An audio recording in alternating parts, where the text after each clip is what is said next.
Welcome back to Pre-Algebra, and today we are doing lesson 13. We'll be talking about common factors, the greatest common factor, and multiplication word problems. So let's do a quick review of what factors are. So let's say I have the following numbers, 24 and 30, and I need to find the factors of both these numbers. What I'm going to do is I'm going to list how many ways I can multiply two numbers to get the number 24, and the numbers that I multiply will be the factors. So for example, every number can have the factor of 1. So I'd have 1 times 24, and that would give me 24. I can also do 2 because it's an even number, so another factor would be 2, and then that would have to be 2 times 12 to get 24. 3 can also go into 24, so that would give me 3 times 8. All right, and notice I'm just listing these as I find them in pairs, so I'm not actually writing these problems. I'm just listing the numbers that would have been multiplied to get the number 24. 4 can also fit in, so that would be 4 and 6. 4 times 6 is 24. 5 won't fit, and then once I pass 5, I'm at 6. Well, I've already listed 6, so I don't need to list it again. 7 won't fit in evenly. That puts me at 8, so I'm already at 8 again. And then what we see here now is overlap. Once you get to the point of overlapping numbers, it's very rare that you will find another number that will go into this number 24. And if you do find another number, it is usually a prime number due to the nature of prime and composite numbers that we learned about in the previous lesson. So these are all the factors of the number 24. Now let's list the factors of the number 30. Well, I'm going to have 1 and 30 right off the bat. 30 is also an even number, so I'll have 2. 30 divided by 2 is 15, so I'll have 2 times 15 equals 30. 3 times 10, right? 4 won't fit in. 5 will fit, so I'll have 5 and 6, and then 6 I've already got. 7 won't fit. 8 will not fit, 9 will not fit, and then 10 will fit, and I've reached that point of overlap, so I'm pretty sure I'm done now, because there aren't any prime numbers that will go into 30 evenly. So now that I've got my factors written out, what I need to do is circle my common factors. So any number that appears in both of these lists becomes a common factor. So I've got, let's see here, the 1s are the same, the 2s are the same. These are pretty easy to match up. All right. Oh, no 4s though. So I got 1, 2, 3, no 4s. Is there 8? Nope. Hey, the 6s line up. No 5s, and then nothing else lines up after that. So the common factors of 24 and 30 are 1, 2, 3, and 6. And that would be my answer for all the common factors. Now, let's say I wanted to find what your book is going to refer to as the GCF. If you remember that from Math 76, they're constantly asking you, what's the GCF? The GCF stands for greatest common factor. So if I need the GCF of 24 and 30, and I know that my common factors are 1, 2, 3, and 6, then I should be able to deduce by the number greatest. The greatest common factor would be the number 6 because it is the largest. So the GCF equals 6.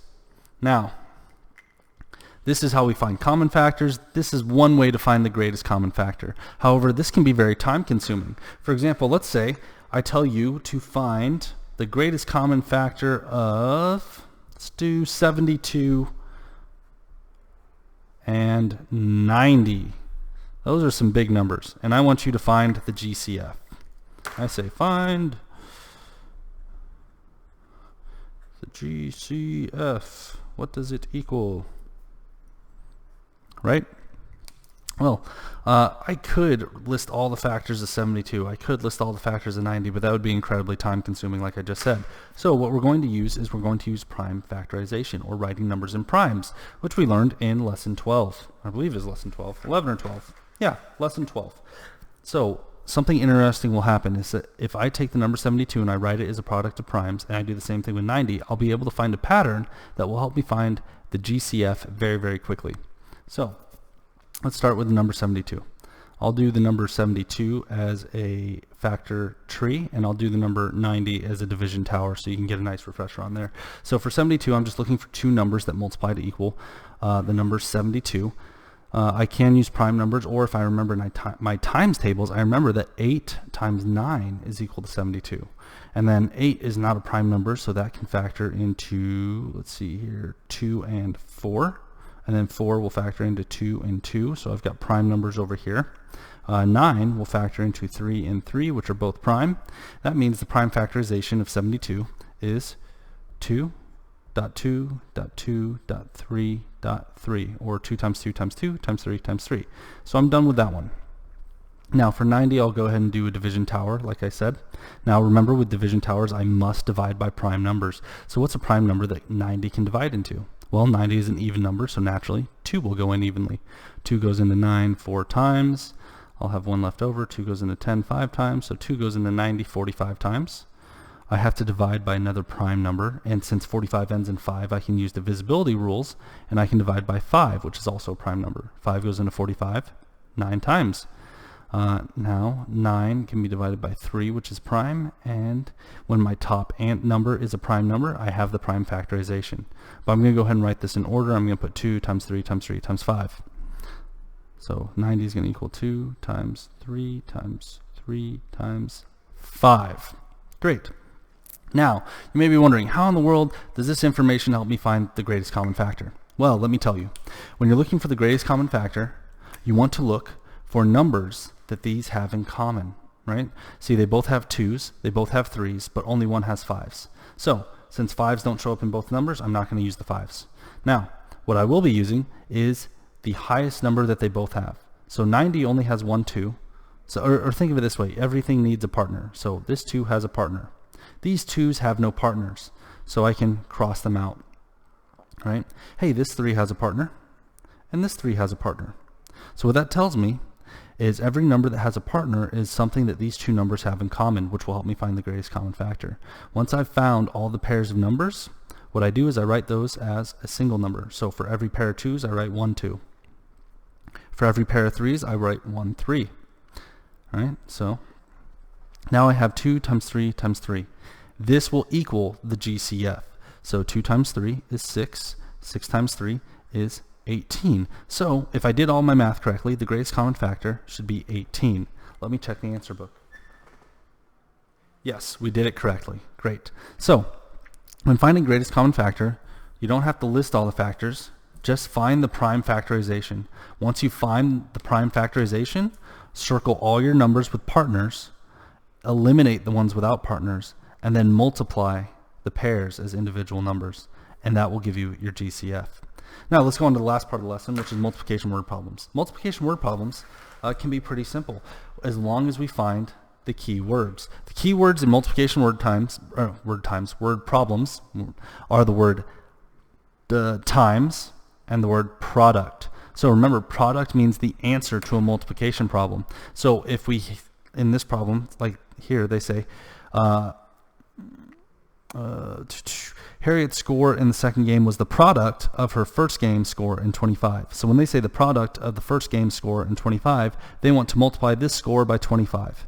Now then they tell us the score is 1425, so I'd have to multiply 1425 by 25, which we see in this example. But that's not the one we're going to do because the answer is already given. The example we're going to do is this one right here at the bottom of the page. Let me see here. Let me adjust some zoom. And let's get a work paper on here.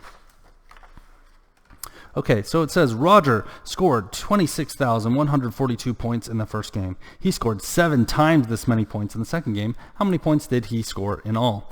Well, in order to do this, I just have to take times. If they say he scored 7 times this many points in the second game, that means his second game was this number times 7. So I have to take 26,142 multiply by 7. 7 times 2 is 14, carry the 1, 7 times 4 is 28, plus 1 is 29, carry the 2, 7 times 1 is 7, plus 2 is 9, 7 times 6 is, I'm stuck, 42, yep, 7 times 6 is 42, carry the 4, 7 times 2 is 14, plus 4 is 18, and then I apply my comma, so I've got 182,994. Now, this is where we have to read carefully. It says he scored 7 times as many points in the second game. So this is equal to his second game. Now, a lot of you are tempted right now to go ahead and circle this, put a box around it, call this the answer. Not so. We have to read carefully. Remember, when you're solving word problems, always go back and look at what they're actually asking for. This one says, how many points did he score in all? That means they want not only the second game, but also the first game. How much did he score in the first game? 26,142. So if I need to find the score in all, then I need to add. Will they always do this to you? No. Sometimes they'll just want to know how much he scored in the second game. But if we're going to find out, we have to be clear and make sure after we solve, we double check the problem and make sure we're getting the right answer. So I'm going to add 26,142. So this is the first game, and that will give me the total, because if we remember from our addition, whoops, there's only one L in total. I knew that. If we remember from our addition patterns, part, whole. So 4 and 2 is 6, 9 and 4 is 13, carry the 1. That adds up to 11, carry the 1, and then we have 9, 10, carry the 1, 209,136 points total. And that should be my final answer. Let's do a quick check. Yep, 209,136 points in all. We got it correct. Excellent. Well, this was a little bit of a longer video, but hopefully it was helpful. If you have any questions, let me know on the school website, and I'll see you in the next one.